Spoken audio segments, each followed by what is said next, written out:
Production of Kansas City Week in Review is made possible through the generous support of Dave and Jamie Cummings, Smithfield Foods, Haas and Wilkerson Insurance, and by viewers like you.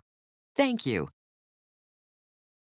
Coming up, overturning the governor on guns and voter ID, what this week's veto session in Missouri means to you, plus refusing to stand, how protesting the flag hits closer to home. To expand or not to expand, that is the question for a judge this week. An historic designation for Kemper. But what does that really mean for the venue's future? And 5 years ago this weekend, we were celebrating the opening of a new icon in KC. Has it really been as transformative as its backers claim?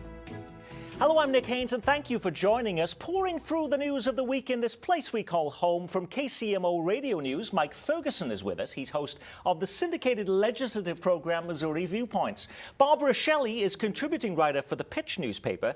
Jack Cashel is executive editor of Ingram's Magazine. And from the Kansas City Star, reporter, columnist, and blogger Dave Helling. Now, for the third time in 5 months, a metro area law enforcement officer is killed in the line of duty. That was one of the biggest stories on the Kansas side of state line this week. This time, no guns involved, but a drunk driver plowing into the back of the patrol car of Johnson County Sheriff's Deputy Brandon Collins. The Star reports that the man charged with manslaughter in the case may have been in the country illegally. On the Missouri side of state line, guns, one of the biggest issues making the headlines as lawmakers returning to Jefferson City for a veto session of the legislature, overturned the governor on a bill that now allows Missourians to carry concealed weapons without a permit or gun training. Mesli James, the Jackson County prosecutor, and the Jackson County sheriff all expressing dismay at what the new law could mean here. Maybe they need to see this up close and personal to understand exactly what's going on. Maybe then they'll start using common sense and stop worrying about their next election.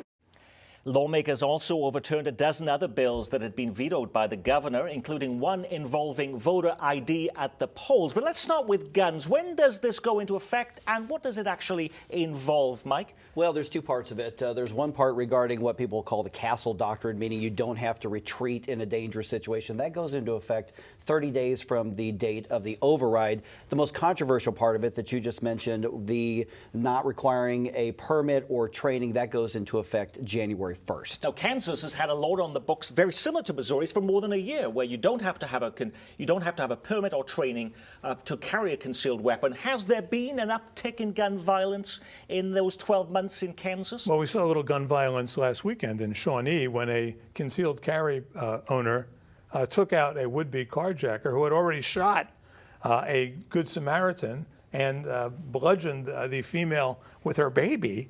That is why you have concealed carry laws. So when Sly James, in a really unfortunate bit of timing, comes back the next day and says, you're doubling down on stupid, he's confusing two problems.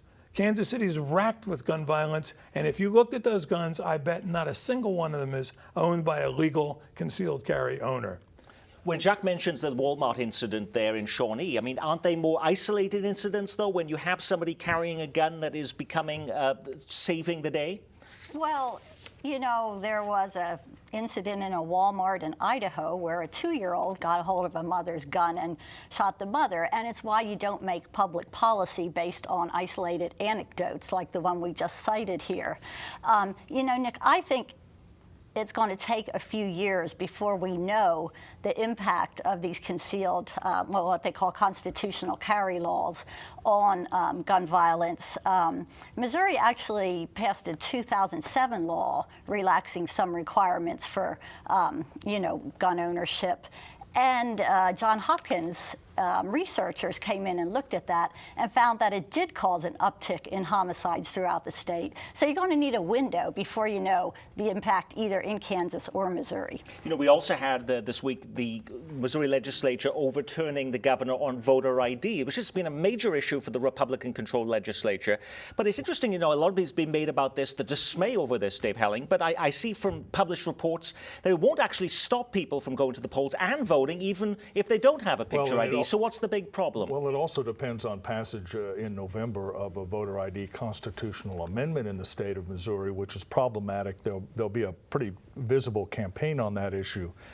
But there was also unfortunate, if you oppose voter ID, unfortunate anecdotal publicity in St. Louis over the past couple of weeks when they had a pretty obvious case of absentee voter fraud. And in fact, this Friday, as we tape, they're holding a special election in St. Louis for a House district. And so the argument that there's no voter ID took a bit of, no voter fraud, broadly speaking, took a bit of a hit from St. Louis and made the veto override just a bit easier probably for legislators. Even the Democratic candidate for governor in Missouri, Chris Coster, saying that this was an acceptable compromise between Republicans and Democrats over the voter ID measure, in the same way that Chris Coster also said he was supportive of an override of the veto on guns. Yeah, Chris Coster is campaigning to the suburban vote, and you know, it's the first time that a Democrat has ever received the endorsement of the Missouri Farm Bureau, if you want to throw that in as well. Chris Coster is not worried about the liberal vote that happens. When it comes to the photo ID bill, a lot of the opponents of it are using some really big numbers. AARP says 200,000 Missourians don't have an ID, and that's just not resonating really well outside of the urban areas, I don't believe. Jack. And what's the AARP doing involved in this issue anyhow?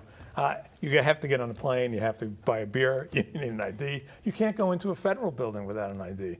Well, the reason the AARP is involved is because a lot of elderly people don't have a driver's license or a passport or a government-issued photo ID, and they really like to vote. Yeah, but I would also suggest that the older people now vote overwhelmingly Republican. So the notion that Republicans are trying to take these people down makes no sense. These arguments are old and I don't buy them at all. I mean, 200,000 people, that's crazy. In the Missouri legislature this week, they overturned 13 of Governor Nixon's vetoes, along with 83 overrides from previous sessions. That means Nixon has been overturned 4 times as many times as all of the governors of Missouri dating back to the early 1800s. That's according to an analysis by the Associated Press. Okay, besides those numbers, though, does that really matter, Dave Helling?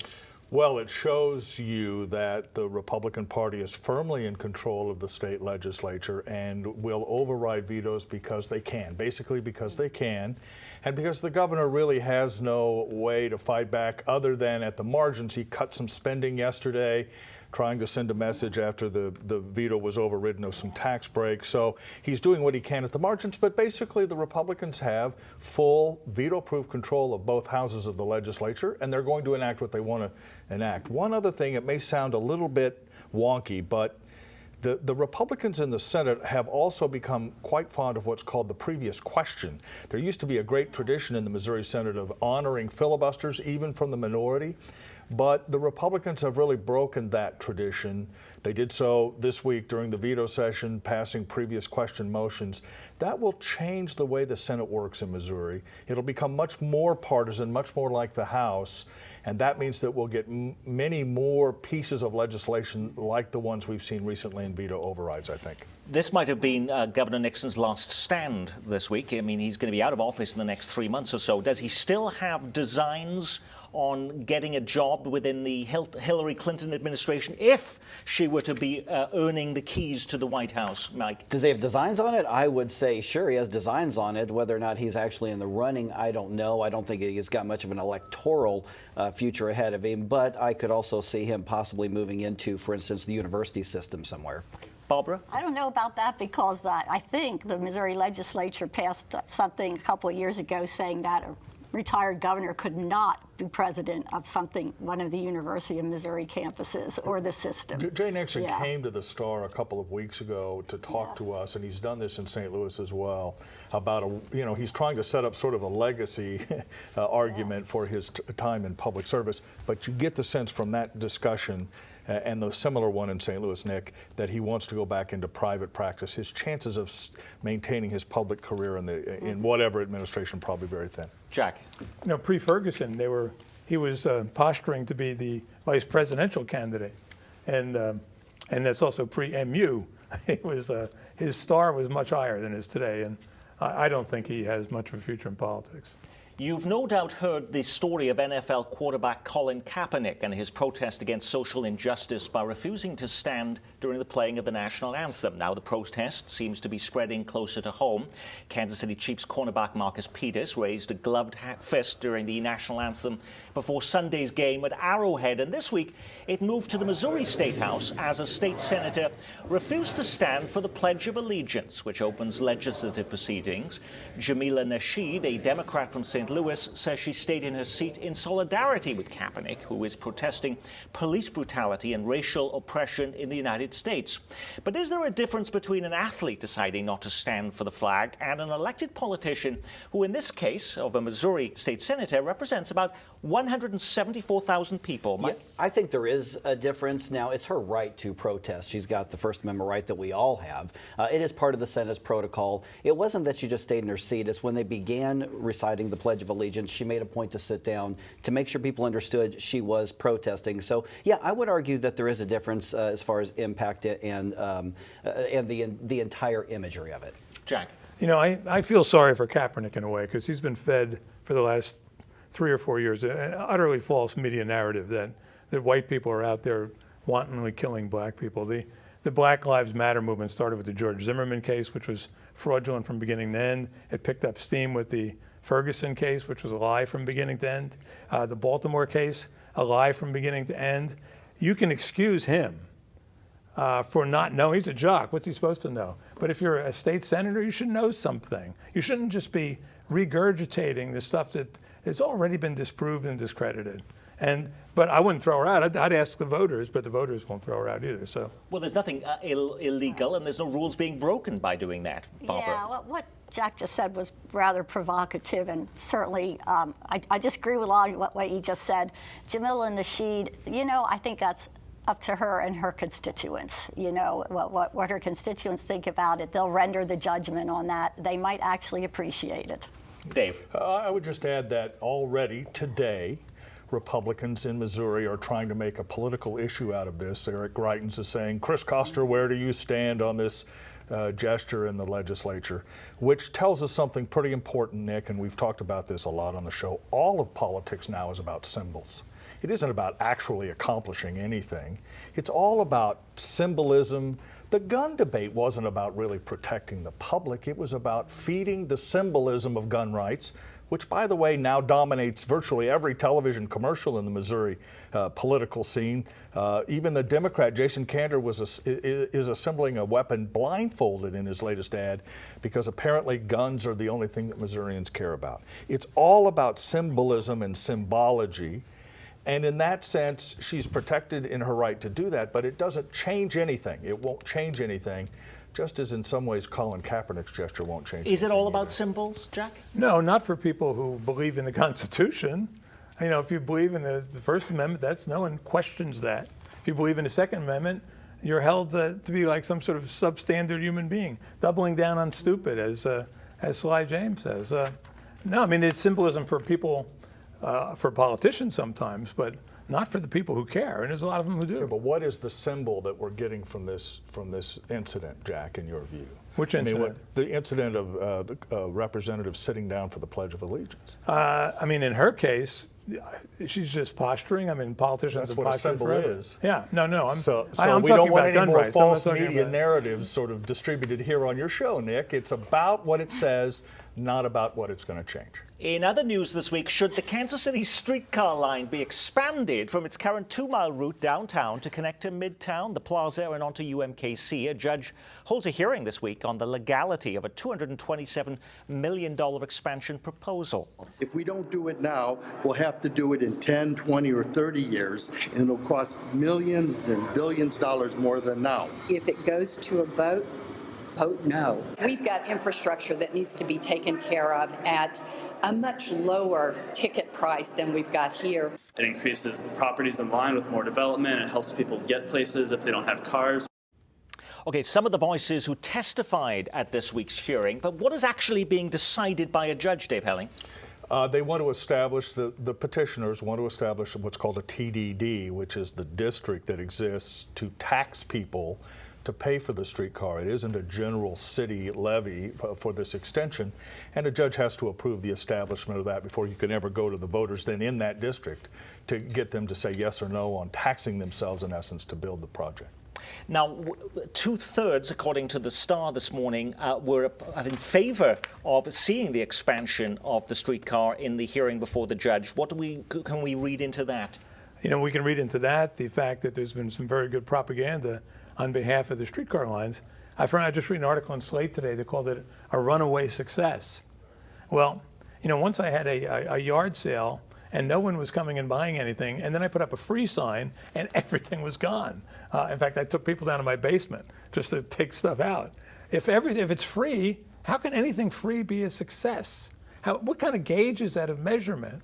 And when the truth and the facts begin to settle in, I think it'll be rejected. Well, we just had a story that sales tax proceeds downtown have increased along the streetcar line, and that was even before it started running, just from the development and uptick in, you know, businesses, their profit-making businesses.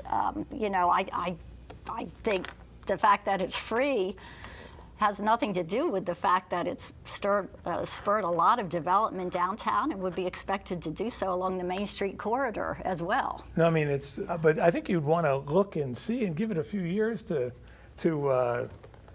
mature to see if there's any real long-term advantage here. But the push to make it happen now is the fact that it takes so long to get anything built. So if there was an election next year, Dave, it would take years still before there was an expansion that you could actually ride on. Correct, but I don't think the pressure now is so much related to the time of an extension build-out, Nick, as it is an attempt to capture the momentum from the popularity of the line as it now exists, because I think in some ways that popularity almost inevitably will shrink as the utility of the existing line goes down. The winter's coming, you won't have as many riders, and I think people who support the extension want to strike while the iron is hot in the district. Again, this isn't a citywide vote, in the district, to see if they'll approve this. Mike, it's a whole lot easier to sell it to a small group of people when you can say things like, look at the development, and if the revenue is coming in before the rails were built and the streetcars were built, I'd say we don't have enough time yet to know whether it really has been the success that is promised. Dave's right, the ridership is going to go down in winter. We all know that's going to happen, and it is a matter of saying it's a novelty right now, it's really popular right now, let's go ahead and sign on the dotted line and get it expanded, and we just don't know. We haven't had enough data to know whether it truly has that long-term impact. Kemper Arena is this week awarded a spot on the National Register of Historic Places. There's a big news conference outside the 42-year-old venue in the West Bottoms, but what does this really mean, Barbara? Well, if all goes through, we'll have to call it Mosaic Arena or something like that. That's going to be a change. Yeah, it's a big step, this historical designation. It allows the developers, Fausch, to draw down tax credits, which is going to, for them, defer the cost of building this sports facility, amateur sports facility. This that indoor mecca for volleyball and soccer and basketball. So is that now a foregone conclusion because we have these historic tax credits? No, they still need to get a property tax abatement from the city of Kansas City and some other states, but it's a big step for the developers. So is this a good reuse of Kemper Arena, Jack? You know, maybe a good reuse, but the notion of calling it historic debases the word historic. It's not an attractive building. It's only 40 years old, you know. And what it means is someone with influence was able to get to whoever designates it as historic to get some money out of it. I mean, if it could pay for itself, sure, it'd be great. But I have questions about the whole project from beginning to end. Dave, the governor of Kansas this week speaking in Leawood, saying that his push is to make sure that the American Royal is headquartered in Kansas as part of a major agricultural center, that he wants it to be in Wyandotte County. Is that now the end of the American Royal also? Well, we don't know. I think Governor Brownback's effort is clear. You know, he's grabbing at every single job he can find anywhere in America because the governor is more unpopular even than Jay Nixon in the state of Missouri. I mean, he's the most unpopular governor in America by far.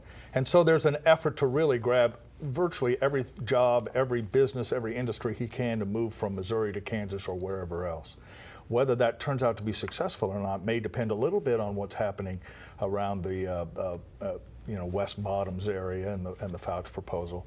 But my guess is ultimately it may move out there because you do have lots of parking and lots of amenities, and it is a popular tourist place. Whether Kansas City, Missouri will miss it is a more difficult question, I think.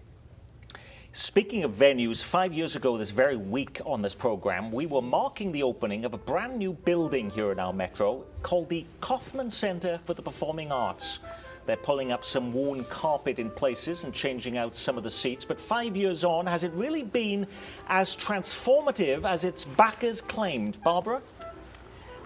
I believe it has. I think it's a smashing success. It's been a lift to some of the arts organizations, the lyric opera, the ballet. The place has great programming. It's full almost all the time. I think it's incredible that this was actually built in Kansas City without large taxpayer subsidies and at the height of the recession. Yeah. Jack? Yeah, I kind of agree. I think it was one of the fact that it was privately funded for the most part, and that it's also probably our most attractive and dazzling and iconic building now, and people go there for other functions like weddings and various receptions, and I think that is the use that some people didn't anticipate. UMKC's effort to build an arts campus in that area will be important, Nick, and no one can doubt more broadly that for good or for ill, downtown is a much different and better place, broadly speaking, than it was even 15 or 20 years ago. The Performing Arts Center is a huge part of that. Yeah, and it definitely has impacted the skyline. My friends from out of town constantly, that's one of the buildings they comment on the most. But the arts community has used it very well in bringing in performances that don't just appeal to the stereotypical older artsy crowd. They've really brought in acts that will appeal to as many people as possible, so more people are getting comfortable and thinking of it as part of our community. So I think there's been a good job done with it all the way around. It's amazing, it's only 5 years old, but it is viewed as somehow the most iconic symbol of Kansas City now.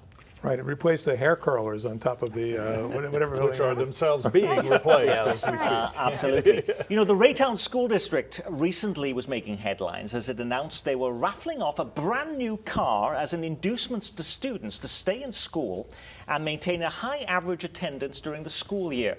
Should MU offer a similar program to entice students? Predictions of a sharp decline in University of Missouri enrollment have come true, as it's reported that the freshman class shrank by almost 1/4. The university has said the enrollment decline is expected to result in a $30 million drop in revenue. MU announcing this week that it intends to address race issues on campus by spending $1.6 million on doubling the minority faculty. So the hits keep on coming for MU, Barbara. They do. I think students would be induced by lower tuition at MU, never mind a free car. But look, the University of Missouri was hit 10 months ago by a number of things. It all came together at once. It was a terrible time for them, and they're reaping not the rewards, but the opposite of that right now. But they are trying. They have a full board in place now that might be partly temporary, but they have a board of curators. They're looking for a systems president. They're trying to pull this thing together. Interestingly, at the beginning of this whole program, Dave talked about symbolism and guns, but yet if you look at campaign commercials in many of the statewide offices this year, Attorney General and Governor, they're showing images of protests at the University of Missouri to show why they would be a better governor, that they were going to restore better law and order. MU has become a symbol in the political races this year. It absolutely has become a symbol, and probably for some good reason, because it's making the protest and all the issues that are surrounding them personal to a lot of people. It's not just something that happens on the other side of the state or in Baltimore or in Dallas. It's saying everybody feels a connection to Mizzou. So Mizzou had better shape up. I don't know that it's the protest that drove people away or the university's handling or mishandling of the protest, and a whole lot of people just saying, I don't know that my kid is going to go to MU and have an actual focus on education. Yeah. Jack. I got my PhD from Purdue, and Mitch Daniels, who's the president, when MU was going self-inflicting all these terrible wounds on itself, he said, he says, Purdue University stands in proud contrast. That was his words to what's going on at MU, because we believe in free speech here. No one comes into my office and makes demands. They can make suggestions. There are no demands.